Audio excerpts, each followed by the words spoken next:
மிக்காயில் இருக்கலாம், அவனுக்கு 10 வயசு தான் ஆகுது. அவனுக்கு இன்னும் ஓட்டு போடுற இதுக்கு வந்து இன்னும் அரசியலே தெரியாது. ஆனா அவன் I want Vijay to become chief minister அப்படின்னு அவன் அவனோட வாயில இருந்து சொல்றான்.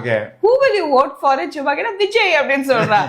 அப்ப அவன் 10 வயசு குழந்தைக்கு தெரியுது விஜய் வந்து ஒருத்தர் நிக்கிறாரு எலெக்ஷனுக்கு இந்த வருஷம் அப்படின்னு. இன்னொரு ரொம்ப காமெடிப்பா பாஸ்கர் பாருங்கல்ல, ஆமா அவங்க பொண்ணு ஆனா இருக்குல்ல, ஆமா ஆனாவுக்கு என்ன வயசு இருக்கும்?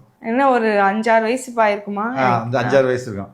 அவங்க மன்னார்குடியில் அவங்க வீட்டுக்கு மேல அவங்க வீடு வந்து மாடியில இருக்காங்க, கீழே ஒரு கட்சி ஆஃபீஸ் இருக்கு.